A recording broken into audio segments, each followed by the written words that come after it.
Hi everyone, this is Poonam. आप सभी का स्वागत है मेरे YouTube channel B Ed classes by Poonam Sharma. इस सेशन के अंदर हम बात करने वाले पेडागोजी फॉर ऑल सब्जेक्ट। इस सेशन के अंदर हम जो आज डिस्कस करेंगे pedagogical analysis. Pedagogy and pedagogical analyse क्या होता है, काफ़ी इंपॉर्टेंट क्वेश्चन है ये। एग्जाम में आपके 100% आपको एग्जाम में ज़रूर आता है, चाहे आपका पेडागोजी ऑफ ऑल सब्जेक्ट, चाहे आपका कोई भी टीचिंग सब्जेक्ट हो, मेथड पेपर हो, हर एग्ज़ाम के लिए आपके लिए इम्पॉर्टेंट है। तो इस क्वेश्चन को आपको बिल्कुल भी स्किप नहीं करना है। ये क्वेश्चन आपको 110% आपको एग्ज़ाम में देखने को मिलेगा। काफ़ी टॉपिक है, ठीक है। आप अगर प्रीवियस ईयर पेपर को देखेंगे तो ये क्वेश्चन हर बार रिपीट होता है। अभी लास्ट वीडियो में मैंने आपको करिकुलम कराया था, ठीक है। पेडागोजिकल एनालिसिस हो गया, आपका प्रॉब्लम सॉल्विंग मेथड हो गया। ये ऐसे क्वेश्चन जो हर बार आपको एग्ज़ाम में देखने को मिलते हैं और ये हर बार रिपीट होते हैं, ठीक है। कोई चेंजेस नहीं होते हैं। तो इन क्वेश्चंस को आपको ज़रूर करके जाना है अपने एग्ज़ाम से पहले। तो काफ़ी इंपॉर्टेंट क्वेश्चन सेशन है, ध्यान से समझिएगा। अभी इस लास्ट मंथ पे इन क्वेश्चन को आपको डेफिनेटली करके जाना है और आपके एग्ज़ाम में आपको काफ़ी हेल्प मिल जाएगी। सेशन स्टार्ट करने से पहले जो बच्चे मेरे चैनल पर नए हैं तो जल्दी से चैनल को सब्सक्राइब, लाइक एंड शेयर कर दीजिए ताकि इंपॉर्टेंट अपडेट्स आपको प्रोवाइड करा दी जाए। और एक इम्पॉर्टेंट इन्फॉर्मेशन, ठीक है। अब जो हमारा ये पेडागोजिकल फॉर ऑल सब्जेक्ट का सेशन जब कंप्लीट हो जाएंगे, 2-3 सेशंस और बचे हैं इसके, उसके बाद हम pedagogy of commerce and pedagogy for eco, ठीक है, इसका एक वीडियो में हम कंप्लीट करेंगे। पेडागोजी ऑफ कॉमर्स की एक वीडियो दे दी जाएगी आपको, जिसके अंदर पूरा पेडागोजी ऑफ कॉमर्स पूरा कंप्लीट कवर करेंगे और सेम पेडागोजी ऑफ इकोनॉमिक्स का हम पूरा कंप्लीट करेंगे, ठीक है। उसके अंदर क्वेश्चन के साथ साथ आंसर्स भी कराए जाएंगे और ये मैराथन क्लास या रिवीजन क्लास में करा दिया जाएगा। ये रिवीजन या मैराथन क्लास उन्हीं बच्चों को अवेलेबल होगी जिन्होंने मेरे चैनल को सब्सक्राइब कर रखा है। तो चैनल को जरूर सब्सक्राइब कर ले, टेलीग्राम चैनल जरूर ज्वाइन कर लेना, क्योंकि टेलीग्राम चैनल पर ही सबसे पहले मैं आपको इंपॉर्टेंट अपडेट्स प्रोवाइड कराती हूँ। चलिए आज का हम सेशन स्टार्ट करते हैं। पेडागोजिकल एनालिसिस होता क्या है, ठीक है। पेडागोजी दो शब्दों से बना है, ठीक है। शिक्षण, शास्त्र, ठीक है। शिक्षण का मतलब क्या होता है, टीचिंग। शास्त्र का मतलब क्या है, साइंस, ठीक है। और विश्लेषण को मतलब क्या होता है, हम छोटे छोटे भागों में, जैसे हमारा क्या है चाइल्डहुड एंड ग्रोइंग अप था, उसमें क्या थी 4 यूनिट्स थी, ठीक है। और यूनिट्स को क्या है लेसन्स में बांट रखा था, ठीक है। उसी को हम क्या बोलते हैं, एनालाइज, ठीक है। छोटे छोटे टुकड़ों में बांट देना ताकि सीखना क्या हो जाए, ईजी हो जाए, ठीक है। उसी को हम क्या बोलते हैं, एनालिसिस बोलते हैं। अब जो आपका पेडागोजी है, ठीक है, वो चेंज करना लर्नर के अकॉर्डिंग, ठीक है। और पेडागोजी का एक आर्ट और साइंस दोनों है कि हम अपने किस तरह कंटेंट को बच्चों के सामने प्रस्तुत करना है जिससे से ज़्यादा बच्चे नॉलेज को गेन कर सकें। उसी को हम क्या बोलते हैं, पेडागोजी कहते हैं। अब इसको डिटेल में समझते हैं।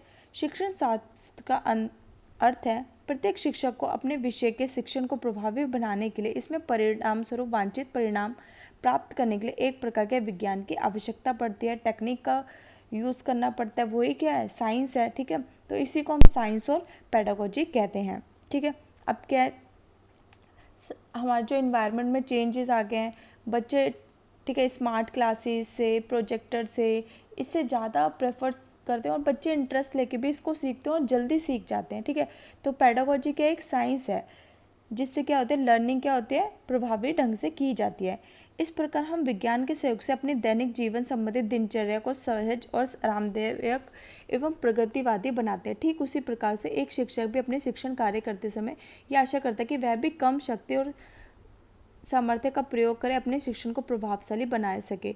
ये कार्य केवल विज्ञान द्वारा ही संभव है। कम से कम साधनों का प्रयोग कर अधिक से अधिक अच्छे परिणामों की प्राप्ति करना ही विज्ञान की प्रकृति है। निष्कर्ष रूप से हम कह सकते हैं कि शिक्षण के विज्ञान या शिक्षण शास्त्र से तात्पर्य शिक्षक द्वारा प्रयुक्त उन सभी तरीकों एवं साधनों से जिनका प्रयोग से वह अपने शिक्षण कार्य को सहज रूप से एवं प्रभावशाली ढंग से नियोजित कर कम से कम समय में तथा शक्ति का उपयोग कर अधिक से अधिक वांछित परिणाम उपलब्ध कराने में सहायक हो सके। तो शिक्षण क्या है, एक हमारा शिक्षण शास्त्र। विश्लेषण का अर्थ क्या हुआ इस प्रकार, शाब्दिक अर्थ में शिक्षण शास्त्र विश्लेषण दो शब्दों से मिलकर शिक्षण शास्त्र तथा विश्लेषण। अतः सरल भाषाओं में शिक्षण शास्त्र विश्लेषण से तात्पर्य उस विश्लेषण से है जो शिक्षण शास्त्र पर आधारित हो, या विश्लेषण का अर्थ उस प्रक्रिया से जिसके द्वारा संपूर्ण विषय वस्तु को विशेष को उसके अनेक तत्वों या भागों या यूनिटों में विभक्त कर दिया जाए, बांट दिया जाए, ठीक है, जिससे बच्चों को सीखने में डिफ़िकल्टी ना हो, बच्चे एकदम से डर ना जाए, ठीक है। हम एकदम से बच्चों के सामने कोई प्रॉब्लम रख दें या फिर हम छोटे छोटे भागों में बच्चों को उस प्रॉब्लम को समझाएं तो बच्चे क्या उसमें इंटरेस्ट लेंगे, ठीक है, बच्चों को धीरे धीरे समझ आएगा। हम हमेशा लर्निंग को ईजी टू कॉम्प्लेक्स लेके जाते हैं, ठीक है, सिंपल टू कॉम्प्लेक्स लेके जाते हैं, कभी भी डिफ़िकल्ट टू ईजी नहीं लेके जाते हैं। तो इसी तरह पेडागोजी क्या एक साइंस है और एनालिसिस क्या है, जो भी पाठ्यक्रम है, जो भी हमारा सब्जेक्ट, उसको छोटे छोटे भाग में बांट दें ताकि बच्चे उसको आसानी से समझ पाएँ। अब क्या स्टेप्स क्या है पेडागोजिकल एनालिसिस के? सबसे पहले जो विषय वस्तु का विश्लेषण करना, जो भी हमें कंटेंट बच्चों को पढ़ाना है उसको विभाजित करना, एनालाइज करना। सबसे पहले बच्चों को उसके बारे में इंट्रोडक्शन देना, फिर उसका मीनिंग बताना, फिर उसको डेफिनेशन बताना बच्चों को, और फिर उसके कैरेक्टरिस्टिक्स बताना और उसका इवोल्यूशन करना, ठीक है। उसको हम क्या बोलते हैं, बच्चों का पहला स्टेप्स है जो भी कंटेंट है उसका विश्लेषण करना, एनालाइज करना। सेकंड स्टेप्स में objective formation in the context of expected behavioural change, अपेक्षित व्यवहारगत परिवर्तनों के संदर्भ में उद्देश्यों का निर्माण करना।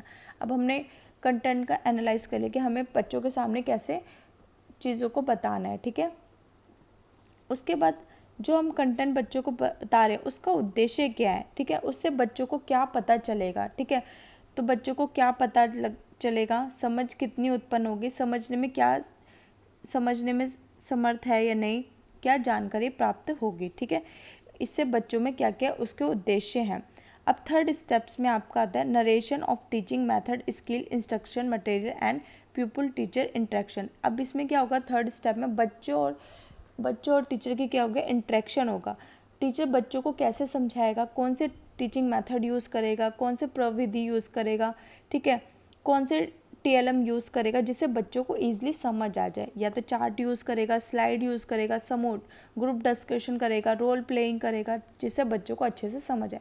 फिर बाद में जो टीचर ने बच्चों को पढ़ाया उसका इवैल्यूएशन करेगा कि बच्चों को वो समझ आया है या नहीं आया, ठीक है। ये इवैल्यूएशन कैसे कर सकता है, ऐसे टाइप क्वेश्चन पूछ सकता है, शॉर्ट आंसर क्वेश्चन पूछ सकता है, ऑब्जेक्टिव क्वेश्चन पूछ सकता है, मल्टीपल चॉइस क्वेश्चन पूछ सकता है, फिल इन द ब्लैंक्स दे सकता है, ट्रू फॉल्स देकर बच्चों से पूछ सकता है, ठीक है। पेडागोजिकल एनालिसिस यही है, इसके स्टेप्स यही है। पहले आप क्या करोगे, बच्चों को बताओगे, ठीक है, कि प्रॉब्लम क्या है, ठीक है, क्या कंटेंट है, उसको एनालाइज करेंगे हम। फिर उसके बाद जो कंटेंट है उससे बच्चों में क्या चीज़ें बच्चे उससे सीखेंगे, उसका उद्देश्य क्या है, उसको करेंगे। अब फिर जो हम अपने उद्देश्य को पूर्ण कर रहे हैं, बच्चों के सामने उस कंटेंट को पढ़ा रहे हैं, ठीक है, तो उसको हम कैसे रिप्रेजेंट करेंगे, कौन से मेथड का यूज़ करेंगे, ठीक है, कौन से मॉडल का यूज़ करेंगे, कौन से टीचिंग लर्निंग मटेरियल यूज़ करेंगे, कौन सी टीचिंग मेथड यूज़ करेंगे। और फिर बाद में जो हमने बच्चों को पढ़ाया क्या बच्चों को समझ आया या नहीं आया, ठीक है, तो हम फिर क्या करेंगे, इवैल्यूएशन करेंगे। यही क्या है पेडागोजिकल एनालिसिस के क्या है स्टेप्स है, 4 स्टेप्स हैं ओनली, ठीक है। अब इसकी इंपॉर्टेंस क्या है, प्रयोग क्या है, अगर इसकी इंपॉर्टेंस आ जाए, प्रयोग आ जाए, शिक्षण की भूमिका क्या है शिक्षा शास्त्र में, तो आपको एक ही आंसर लिखना है। तो वह इसकी सहायता से शिक्षण को अच्छी तरह से संपादित कर सकता है, ठीक है। उसने पेडागोजिकल एनालिसिस बना लिया तो जो भी टीचर है उसकी सहायता से शिक्षण को अच्छी तरीके से पूरा कर सकते हैं। अपेक्षित व्यवहार बदलावों या शिक्षण परिणामों के रूप में ज़्यादा से ज़्यादा अच्छे परिणामों की उपलब्धि को प्राप्त करा जा सकता है, ठीक है। इससे क्या होंगे, रिजल्ट आएंगे वो काफ़ी अच्छे आएंगे। अधिगम उद्देश्यों की पूर्ति में इसका सहायक बनाया जा सकता है। पाठ्यक्रम की विषय वस्तु को प्रभावी ढंग से प्रकरणों तथा खंडों में विभाजित, जो भी टॉपिक हमको पढ़ाने हैं उसको क्या है छोटे छोटे भागों में बांट लिया और फिर बच्चों के सामने उसको रिप्रेजेंट किया ताकि बच्चे उसको ईजिली समझ पाएँ। शिक्षण अधिगम की प्रक्रिया को सरल तथा प्रभावी बनाने में शिक्षा शास्त्रीय विश्लेषण काफ़ी मदद करता है। शिक्षण अधिगम उद्देश्यों की पूर्ति में उसकी सरलता, उपलब्ध विषय वस्तु या प्रकरण तथा शिक्षण अधिगम अनुभवों को बेहतर प्रविधियाँ, तकनीकों, व्यूह रचनाओं तथा सहायक सामग्री द्वारा प्रस्तुत आधारित होता है। इसमें भी शिक्षा विश्लेषण अध्यापक को मार्गदर्शन करता है, क्योंकि इसके अंदर क्या होता है, जो टीचर होता है, जो शिक्षण होता है, उसके उद्देश्य की प्राप्ति के लिए टीचर क्या करता है, बहुत सारे मेथड्स को यूज़ करता है, टीचिंग लर्निंग मटेरियल को यूज़ करता है, ठीक है। तो ये जो है आपका पेडागोजिकल एनालिसिस, ये अध्यापक को मार्गदर्शन भी प्रोवाइड कराता है। कोई भी अधिगम पूर्ण रूप से तभी सफल होगा जब तक उसका समय समय पर इसका मूल्यांकन होता रहे। यह विश्लेषण अध्यापक को इसमें भी सहायता करते हैं और समय सारणी को भी ध्यान में रख के विषय सामग्री को पढ़ाना चाहिए, ठीक है। जो भी हमने पाठ पढ़ाना है, ठीक है, जो आपको पता है आपका जो पीरियड होता है वो 30 मिनट्स या 45 मिनट्स का होता है, ओके। तो टीचर को पूरा दिन तो मिलता नहीं है कि एक टॉपिक को वो समझाए, ठीक है। तो उसको लिमिटेड टाइम दिया जाता है और उसी लिमिटेड टाइम में टीचर को उसको पूरा कराने में मदद करता है पेडागोजिकल एनालिसिस, ठीक है। पेडागोजिकल एनालिसिस में आपका इतना ही है, ठीक है। आपका ये क्वेश्चन एक तो ये आ जाता है कि पेडागोजिकल एनालिसिस क्या है, इसकी इम्पोर्टेंस क्या है और इसके स्टेप्स क्या है। और नेक्स्ट आपका ये भी क्वेश्चन बन जाता है कि इससे कॉमर्स वाले है कि एडवर्टाइजिंग क्या है, विज्ञापन क्या है, और एडवर्टाइजिंग को पेडागोजिकल एनालिसिस में एक्सप्लेन करें, ठीक है। ये क्वेश्चन भी आपका बन जाता है, ठीक है। एसएसटी होगा तो उनका अलग से बन जाएगा, ठीक है। जिसने इकोनॉमिक्स ले रखा है उसका अलग से बन जाएगा कि एक आपको कोई टॉपिक दे दिया जाएगा और उस पर बोला जाएगा कि इसका पेडागोजिकल एनालिसिस दीजिए, ठीक है। तो जो भी टॉपिक दिया जाएगा कि पहले तो आपको टॉपिक लेना है कि उसको स्टेप्स में कैसे डिस्कस करेंगे, ठीक है। तो यही है पेडागोजिकल एनालिसिस।